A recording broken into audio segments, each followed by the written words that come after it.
Welcome to Often Pacing on Tab Radio Racing and Sport.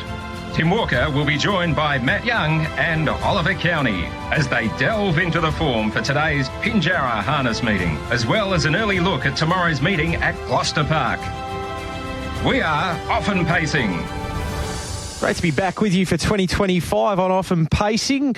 Tim Walker with you. Hopefully you've had a wonderful weekend and ready to launch into a new week. Pinjarra today, Gloucester Park tomorrow night. And as always, got my experts standing by in Matt Young and Oli Cownie. We'll get to them in just a moment. Jocelyn Young will join us today off the back of a terrific Friday night.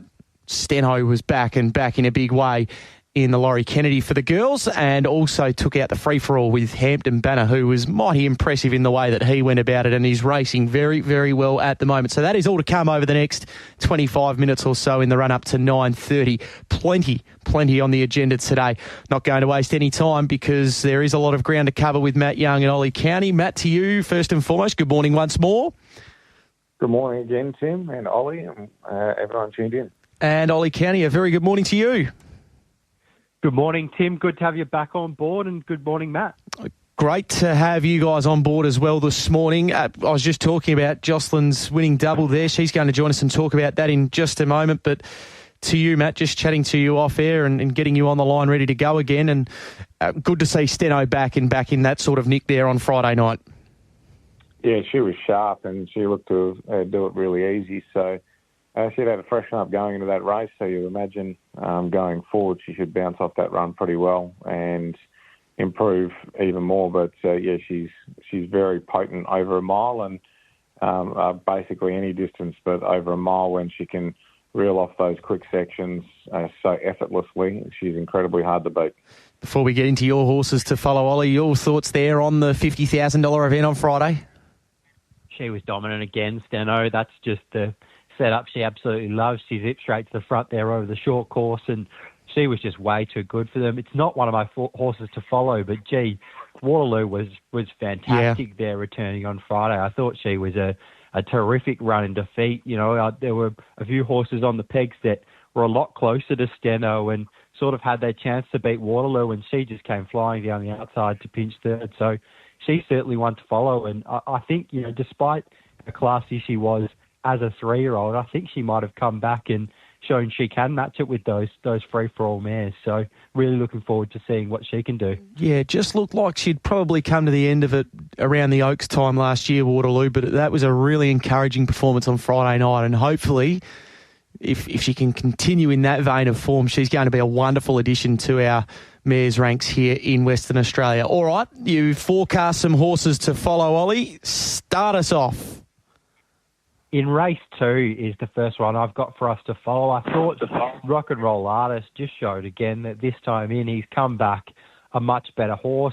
Had to do the work there on Friday night, and probably just for the most part hasn't been a horse that's noted as being a really, really tough horse. He's always been a very fast horse, but he was able to run second there after facing the breeze, which I thought was a terrific effort. They zipped home 27.3, and he's definitely a horse that just keeps stepping up each time he goes to the races. So I think there's a race for Rock and Roll Artist soon. He's got brilliant gate speed, so I'm sure he'll be leading soon, and when he leads, I'm sure he'll be winning. So keen to follow him. The next horse I had to follow was in race 5.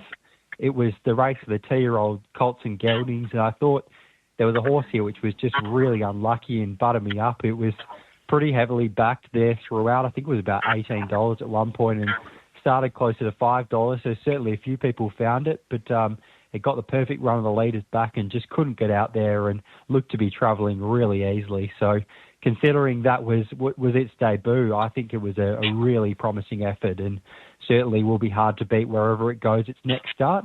And the third horse I had to follow was in race 7. I thought this was nearly the run of the night, Regal Cheval. It was just a terrific effort. Worked hard off the gate in the early stages and then found a position. There was a bit of trouble. It got the flat tyre and it was still fighting out the finish there with Sugar Apple, which is a classy enough horse himself. So I thought that was a fantastic effort. He obviously likes the mile, so but I think it'll be hard to beat in any race going forward. Regal Cheval there as well.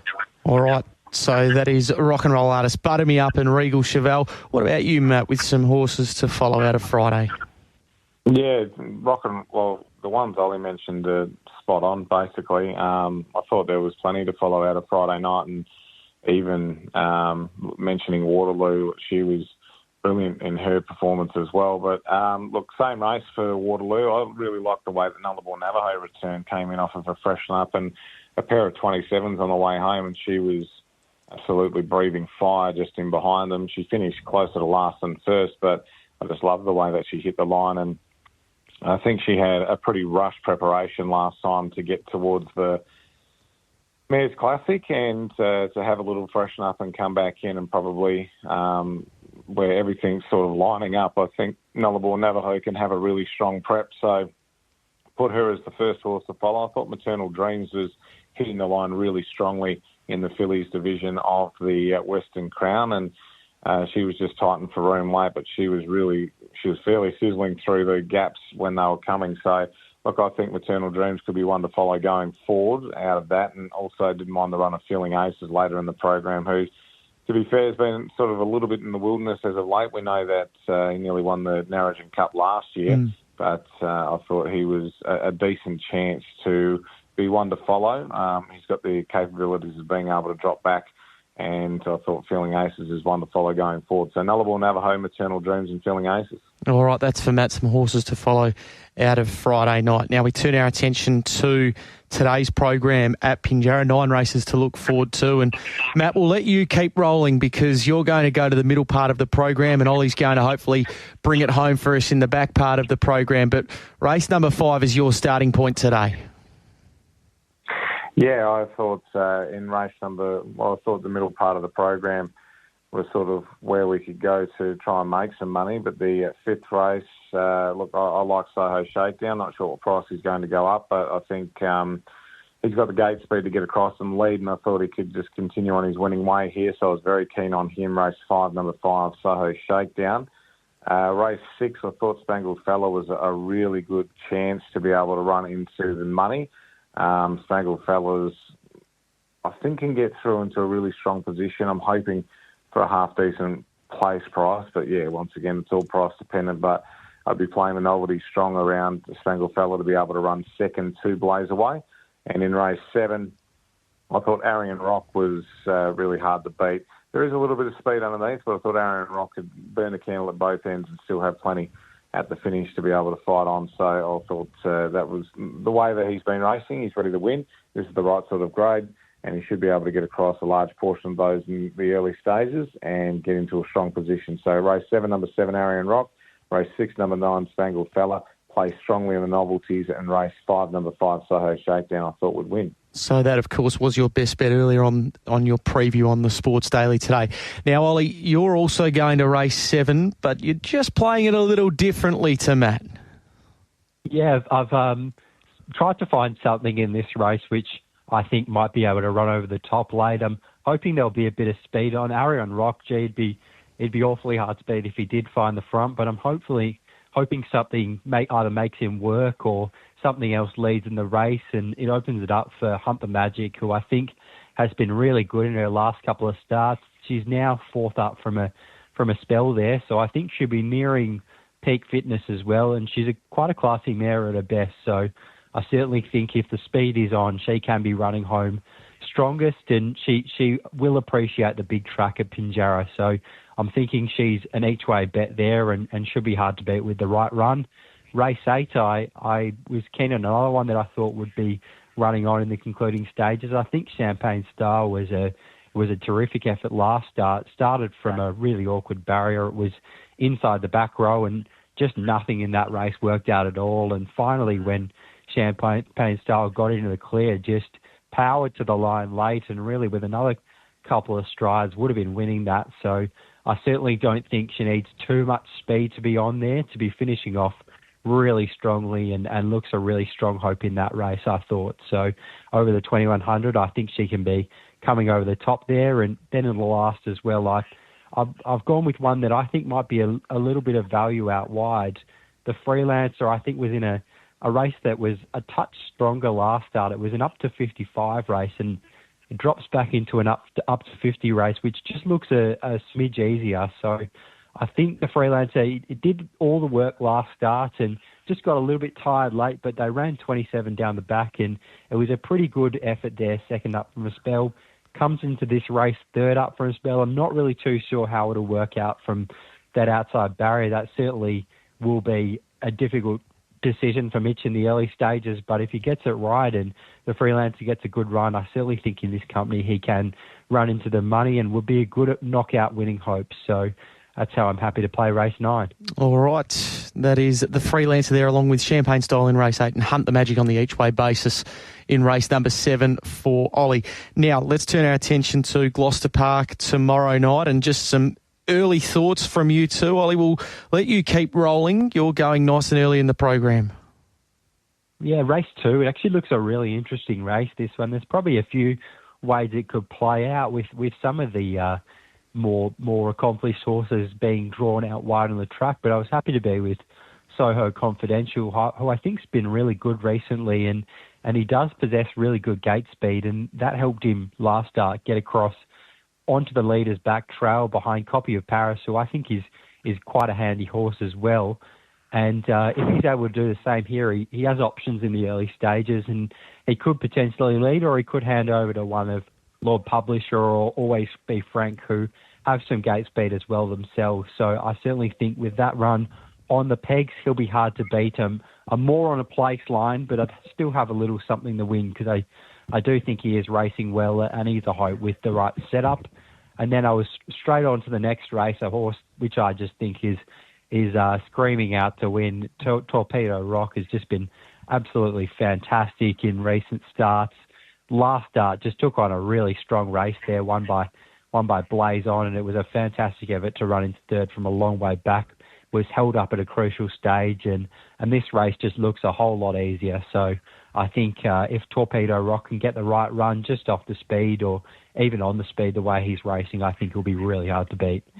All right, so that is Soho Confidential in race 2, something on the winning basis as well as certainly place from Ollie's perspective, and Torpedo Rock in race number 3. Now, Matt, you're also going to race 3, but are you in the same camp as Ollie, or do you look at it a little differently? No, I'm in the same camp as Ollie. Torpedo Rock was a brilliant last start, and I thought it would be really hard to beat in this race. It'll be interesting to see what happens in the early stages. There's some speed inside, but I thought Torpedo Rock could get into a reasonable enough position, and from there is going to be really hard to beat. So race 3, number 5, Torpedo Rock to win, and race 6, number 3. I was quite taken by the performance in trials of Ruby Lou. It's got plenty of early gate speed. I don't think You Fly With Me will get too involved. It's not racing well, and Jillaby Jake's not as quick as he used to be. I thought Ruby Lou could nearly bounce on the bunny here, and then that would be all she wrote. So I was keen race 6, number 3, Ruby Lou, to get the job done, and hopefully race 3, number 5, Torpedo Rock as well. Excellent. Now, Ollie, just one quick one without notice before we do let you go. Last week, obviously, we got the news confirmed that Don Hugo would be making his way over to WA to have a crack at the Nullarbor, and hopefully off the back of that as well, the Fremantle Cup. Certainly that's the plans of Swayze and Jason Grimson, and we saw that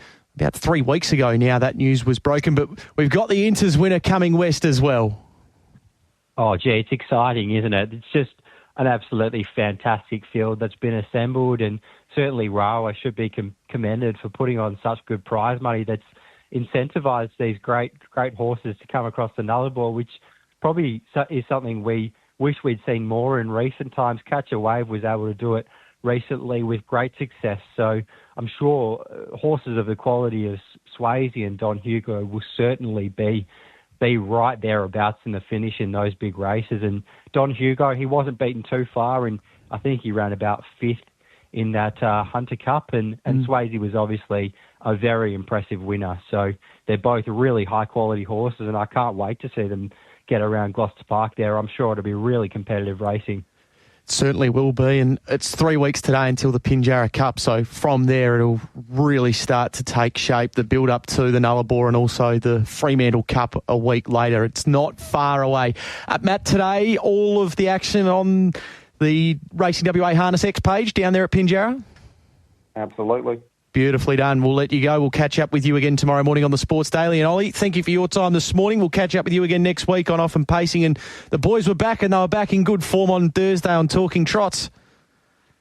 Yeah, they certainly were, and I'm looking forward to it. Thanks, Tim. There is Oli Cownie and Matt Young, your experts for Off and Pacing. We'll take a short break. When we come back, one Young to another, Jocelyn Young will join us. You are listening to Off and Pacing on Tab Radio, Racing and Sport. Montana Glory, wonderful to fly, and then came a Charney Girl into the straight though, and it's all Steno. Steno's race right away. Peaceful, Montana Glory getting out, wonderful to fly, a Charney Girl, and then Waterloo down the outside. But Steno's going to absolutely bolt in from Peaceful, wonderful to fly. Waterloo late with a Charney Girl, but Steno wins it easily. Second, Peaceful. Third, Waterloo. So that was Steno's return there on Friday night in the $50,000 Laurie Kennedy. Great result for Jocelyn Young, obviously driving Steno to victory, and I'm sure would have been happy as well. Peaceful, able to make it a stable Quinella. She is with us on the line now. Jocelyn, a very good morning to you and congratulations. Good morning. Thank you. Very exciting. Yeah, absolutely. How good, first and foremost, just to have her back after a little bit of time off from the back end of last year. Yeah, exactly. When you're taking her to the races on a Friday, you're always a pretty good chance. So that always makes a Friday a bit easier, better than when you go there and you think, oh, this could be a long night. Yeah, absolutely. Just on the confidence levels going in, clearly she was well found in the market, rightfully so. It looks her hitting zone, that 17:30. But were you confident that she was forward enough to go and do what she did? Yeah, the Saturday previous, she worked like really super. So I was quite confident that, that she was going to be sharp enough and forward enough. And as I said, the mile was her perfect distance, and then she drew pretty well as well. So all things are sort of in our favour. Absolutely. The way that she's come back off that little bit of a break, is she going equally as well as last time, where we know she was very, very good in winning a couple of feature races for you? Yeah, well, obviously that was her first run in 6 weeks or whatever, so she definitely takes a lot of benefit from that. She'd only had a fortnight off though, so I don't think she lost a whole lot, but she did do pretty well in that time. But yeah, I think she should only really get better. Last year when she won that race, she broke 52. Yeah. So, she was sort of untouched on Friday, and she won with the plugs in, but I actually think she won last time with her plugs in too. Yeah, so she was very dominant on that occasion, the race you referenced last year, the Laurie Kennedy, and of course the same style she did it this year. Is it possible to think that she's got her best racing still in front of her? Well, she sort of took a little while for us to figure out how to work her since moving from Sydney, so she did have a bit of a patchy campaign initially. And then, since we've worked her out, sometimes I just think, how can she be any better? Like, she's super fast, and I think that's obviously her best asset. She just, as long as she's somewhere near fit, then she's just always going to be fast. So, I don't know, I'd say that she can't really do much more. Yeah, for sure and certain. Obviously, there's some lovely mares races that are coming up over the next couple of months here, and she played a big part in all of those last year. Would you entertain trying to take on the best of the best over the next couple of weeks as well? Would you throw her in the deep end and take on races like the Pinjarra, Bunbury Cup, or even other races that are coming up beyond that? I guess it just depends. We were sort of thinking about if she got an invite to Sydney, we would sort of aim at that and try and make her campaign around going there. So obviously we wouldn't want to over-race her and then travel and whatnot. But yeah, obviously there is plenty of options for her, but she probably suits the shorter distance better. And if she had an opportunity to travel with a horse, they don't come along very often, so that would be pretty cool. Now, Peaceful finished second there on Friday night in behind Steno. Was it everything you could have asked for from Peaceful? Yeah, definitely. She probably wasn't as forward as Steno, and maybe that trip's probably not ideal for her around Gloucester Park, the way that she goes. So she did a really good job.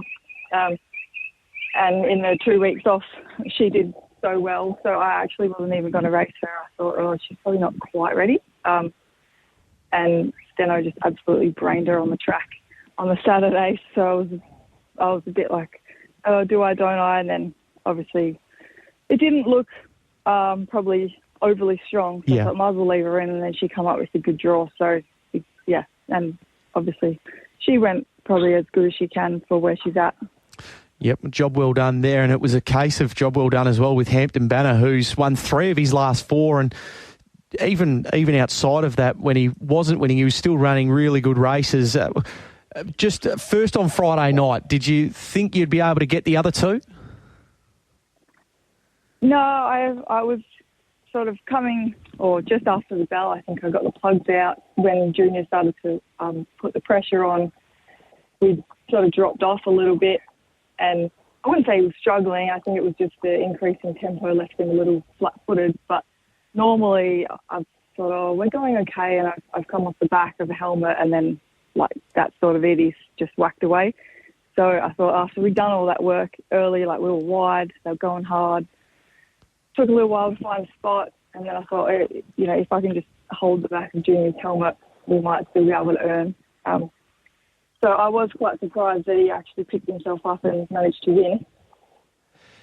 And he's just racing really well at the moment, isn't he? Just three of his last 4, and as I mentioned, in between all of that, it's been a model of consistency as Hampton Banner's form. Yeah, well, I think it's safe to say he's getting better with age. Yes, yeah. 18 wins now from 95 starts, and who knows, if he's one that can hold it as well, he might have a role to play in these big free-for-all races going forward. Yeah, well, we know, like, he's definitely he's speedy enough. I think he's had his share of little issues from the time that he come over, or something that was underlying before he even come over. So he's done a super job, all things considered. And yeah, I suppose it just depends what's around. Like we've probably seen quite a few of the free-for-allers that have sort of been around for a while. I guess it just depends if there's anything new popping up. But yeah, he's obviously more than competitive, and the form that he's in now, well, don't see why not. Were you happy enough with Instigator's performance, obviously in behind 2 of the fancied runners there on Friday night? Yeah, he was okay. I think that he's better than what he did. I mean, we stayed out of the early burn. He had the perfect track, and they only ran home flow. So really, I thought he should have been like right in the thick of it. So I guess in a way I was a little disappointed, but I know he can be better than that. So just got to work out why he's not being better than that. All right. Now, just an eye towards today, Rock Rosie Rocks. So has got a task in front of her in race number 5. Obviously drawn 6, but with the scratching will come into 5. So racing well. Did just need a little bit of luck here to be able to return to the winner's circle once again? Yeah, she has been racing well. She hadn't had a run for a little while till she raced at Bunbury, and she really surprised me how well she did that. She had a little freshen up over Christmas. But yeah, I mean, she's a consistent sort, but she doesn't win all that often. So I'd be surprised to see her win. But yeah, running a place, definitely. All right, so that is today, race number 5 down there at Pinjarra. And just a word, Skylord, what's the latest with him? He's just living it up in the paddock at the moment. I need to go and get him, but I'm just trying to prepare myself for the headaches that he brings. So I think I'm enjoying the break probably as much as he is at the moment. This is always something with him. Yeah, hopefully a couple of smooth campaigns can be on the way and spare you a few of those headaches. But I'm sure if you're taking Steno there won't be too many headaches on Friday nights at Gloucester Park while she's there, because she's going along very nicely and certainly at the pointy end of the mares ranks here in the West. Jocelyn, thanks for your time this morning. We do appreciate it. Good luck over the next 48 hours. No worries. Thanks for having me. There is Jocelyn Young with us on the program this morning, having a look back at Friday night, a successful one at that for her. All right, that is us done for Off and Pacing. Hopefully there's a few winners there for you today from Matt and Ollie, and also tomorrow night as well. An early look towards tomorrow night at Gloucester Park. We'll be back again to do it next week. Up next, we'll have our previews from the East Coast ahead of a busy day of racing, a busy Monday of racing here on Tab Radio Racing and Sport. Look forward to your company again on Off and Pacing next Monday morning, and the Sports Daily tomorrow morning from 5:30. What are you really gambling with? For free and confidential support, visit gamblinghelpline.org.au.